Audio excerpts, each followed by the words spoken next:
Blessed Good Friday, everybody, and Tony here. I have a question for you all. Have you ever had that one anime series that you vividly yet somehow kind of vaguely remembered watching when you were very young, and it was quite the experience that you remembered enjoying when you were little, but started to rediscover it as an adult, and all of a sudden, all of those interesting yet pretty vague memories came back flooding to you after re-encountering it as an adult? That was my experience with Saint Tail, also known as the Sweet Tales of Saint Tail. I first caught this anime when I was 6 years old, and it aired on RPN 9. I think I might have caught it a little bit earlier, probably when I was about 5 back in 1997. But for sure, when I started grade school, I was a 6-year-old boy in 1998. And this was an anime series I remembered enjoying when I tuned into it on RPN 9. And it was quite the fun anime to witness, let alone experience and enjoy, because it was very fun. It never left me bored. It was quite an enjoyable and delightful experience catching Sweet Tales of Saint Tail on RPN 9. The basic premise of Saint Tail, or the Sweet Tales of Saint Tail, goes like this. We have Meimi Hameoka, who is a 14-year-old middle school girl who, although is quite the bubbly, vivacious, and fun-loving girl on the outside, she also has an alter ego who is crafty, clever, and quite the modern-day Robin Hood known as Saint Tail, who basically ensures that anybody's goods who was stolen, she manages to retrieve them and give them back to their respective owners, and she even is a crime stopper. Along the way, she has a sort of bond between Daiki Asuka Jr., who is the son of a prominent policeman, and they have their moments where they tend to argue with each other, but there's a romance budding between them, although Daiki Asuka Jr. is also in hot pursuit of Saint Tail with this whole cop and robbers routine.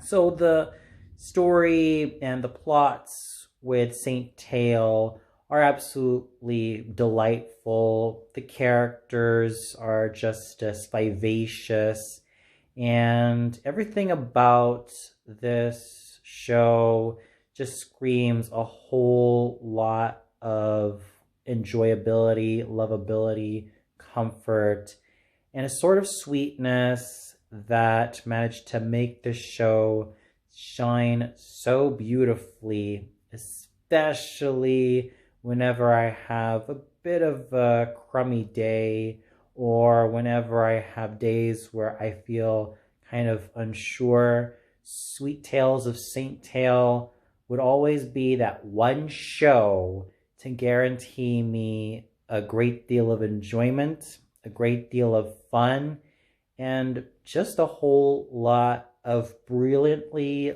lovable characters brimming through the screen, and just having a wonderful time with each and every one of them. And this is also reflected on the style. I noticed that it's colorful, vibrant, and absolutely lovely art style is what makes Sweet Tales of Saint Tail thoroughly enjoyable. At times looking back at Saint Tail, I kind of feel a little bit sorry for this anime series because it didn't acquire the same level as Sailor Moon, let alone acquire that much of fame, let alone acclaim. It's just as fun and just as enjoyable as Sailor Moon because it's also interesting to see a magical girl be a sort of Robin Hood and basically, rob from the rich or rob from the greedy and give to the meek. And that's what I've managed to acquire from Saint Tail. Yes, she does a lot of the heroine stuff nearly all alone, but she also has some wonderful allies in terms of the trainee nun, Sera Mimori, who is just as lovely and just as kind and is also just as loyal of a friend to Meimi. And her interestingly wonderful and dynamic relationship and bond between her and Asuka Jr., which managed to be thoroughly fun all the way through. I remember not being so bored by this anime, and every time Meimi transformed into Saint Tail, I vividly remembered the prayer that Sister Sera and Meimi as Saint Tail would say before each mission. That was one detail that I remembered so vividly, and one detail that managed to be thoroughly ingrained in my psyche because of the firm friendship and sisterhood that Meimi and Sera possess together. And that's something that I consider to be absolutely precious and absolutely endearing from beginning to end. The fact that Sera and Meimi have this supportive friendship / sisterhood is something that I could never, ever trivialize. And on top of that, the cop and robber routine going on between Asuka Daiki Jr. and Meimi Hameoka as Saint Tail is just thoroughly fun and amusing. So when you have all of these charming elements brought together, I do consider Saint Tail absolutely fun. It may not have had garnered the same amount of fame as Sailor Moon had, let alone be as famous as Sailor Moon, but what Saint Tail managed to accomplish is a whole lot of charm, fun, lovability, and a great deal of enjoyment that I had, whether it's from the characters or from the stories, or even those wonderful transformation sequences that define the fun I had with Saint Tail. Everything about this underrated anime was wonderful, and I also have to give it to the characters such as Meimi, Daiki, Asuka Jr., and of course Sera Mimori. These were the three characters I vividly remembered enjoying. And what's also interesting about Meimi is that both of her parents have interesting pasts, such as her father being a magician and her mother also being an expert thief, which also makes Meimi all the more dynamic and all the more fun to witness every time she goes heroine mode as Saint Tail, especially helped by her absolutely gorgeous outfit which, although is kind of crimson-ish, also has shades of pink on it to also show that she is elegant and lovely, but also very quick on her feet, clever in her mind, and someone that no crook or mugger would dare mess with. And she uses a whole lot of flair, charisma, and charm to make her stand out so wonderfully. Daiki Asuka Jr. is also someone that I do enjoy watching on screen. Sometimes he does come off as kind of on the awkward side, but he's still someone who is determined to capture Saint Tail, although he might not be aware that Saint Tail is actually Meimi, the girl who, although has some arguments with, he also establishes a sort of firmer bond with her as the series progresses. The relationship between Daiki Asuka Jr. and Meimi Hameoka is absolutely charming, and they are not the usual Takahashi couple that would tend to be very annoying. There's a sort of sweetness and innocence to them that I vividly remembered enjoying as a child, and I still think that the bond between Daiki Asuka Jr. and Meimi is quite enjoyable all throughout. But I remembered really liking Seira Mimori because of how sweet, down-to-earth, and kind-hearted she really is. And she proves herself to be a loving friend to Meimi. And she's also someone that I could always root for. And in terms of the three core characters of Saint Tail, i.e. Meimi, Daiki Jr., and Seira, they pretty much encapsulate everything about what makes the show thoroughly enjoyable and vibrant.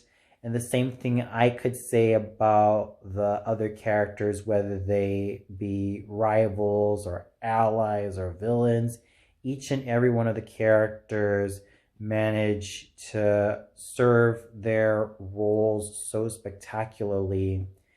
I could also say the same thing about the voice acting, whether it's in Japanese or in American English, or even, given the fact that I grew up in Cebu, the Filipino English dub. In terms of the Japanese side, you have veterans such as Tomo Sakurai giving such an adorable performance as Meimi. And for those of you not in the know of who Tomo Sakurai is, she was really well known as not only a voice actress, but also a J-pop singer in the 1990s. You might have known her in roles such as Perfect Blue and a good deal of shoujo anime. And what she was able to accomplish as Meimi is nothing short of charming. Kosuke Okano as Daiki Asuka Jr. is absolutely fun and amusing all throughout. And he is one of the most underrated voice actors in not only 1990s Japan, but pretty much Seiyu history. When it comes to Kosuke Okano, he is one of the go-to voice actors for a lot of young heroes, and he's not only very well known for roles such as Daiki Asuka Jr., but he was also the voice of Reka Hanabishi from Flame of Recca, and he was able to do a fine job with this particular role. But Kikuko Inoue, my goodness, she was absolutely lovely as Seira. Now, I'm sure that you all know Kikuko Inoue for a lot of her gentle Yamato Nadeshiko, big sister roles such as Kasumi Tendo from Ranma 1/2, or even those motherly roles such as Izayoi from Inuyasha. But in terms of what Kikuko Inoue could deliver as Seira was absolutely charming and sweet. And it also helps that Kikuko Inoue has one of the most gorgeously toned and softly silky soprano voices that makes her all the more wonderful for ingenues and young women who have a sense of great decorum about them, and Seira Mimori is certainly no exception. I could also salute the American English dub for being just as fabulous all throughout, especially when it comes to Mela Lee as Meimi, who had a lot of spunk, girlishness, and sweetness to her character. And then you also have Joshua Seth, proving himself to be an absolutely fine voice actor for Daiki Asuka Jr. And Julie Kane, who was just as charming as Seira. But I really have to give it to Mela Lee and Joshua Seth for doing such fabulous jobs in their roles. And I also must give it to the Filipino English dub, considering that I grew up with this particular dub in Cebu, especially considering that this was on RPN 9. Charmaine Cordovez as Meimi was charming, lovable, and vibrant. I could also salute Iri Resurreccion for his sterling performance as Daiki Jr. And Rachel Sagrado was just as lovely as Seira. So whether you caught the original Japanese or grew up with the American English dub, like a lot of my American friends and viewers, or even the Filipino English dub, especially where a lot of my Pinoy viewers are concerned, I'm pretty sure that you'll have a ball with each of the performers, let alone their performances. Sweet Tales of Saint Tail, or simply Saint Tail, was, is, and will always be a breath of fresh air in terms of magical girl anime. It's a show that I can safely recommend to anybody who wants something other than Sailor Moon. In fact, I will always consider Saint Tail and Akazukin Cha-Cha, and even the likes of Princess Comet and Princess Tutu, some of the most underrated magical girl anime I've ever seen that definitely need a whole lot more love. And Saint Tail is certainly no exception because of its charm, its vibrance, and its sense of fun. And I'm glad to rewatch bits and pieces of it online. And I'm sure that for those of you who grew up with Saint Tail, whether you caught it in the Philippines or in the US or wherever you were, I'm pretty sure that the memories you had of this underrated anime series will remain forever green, and will remain forever evergreen in this case. And for those of you who caught Saint Tail growing up, what'd you think of it? Did you really feel like this anime series needs a whole lot more love? Do you also feel like Saint Tail is an underrated gem of a magical girl anime that deserves a whole lot more love, a whole lot more acclaim, and a whole lot more recognition? Who are your favorite characters featured in Saint Tail? Did you find a lot of them charming? Or did you find all of them charming? Or did you feel like this anime was not really to your liking? Please let me know in the comments below. Well, that's it for my, look back and admiration of Saint Tail, a very underrated magical girl anime that certainly needs a whole lot more acclaim, let alone love. And tune in next time for another anime look back as well as unscripted retrospective. Take care and have a blessed Good Friday, everybody.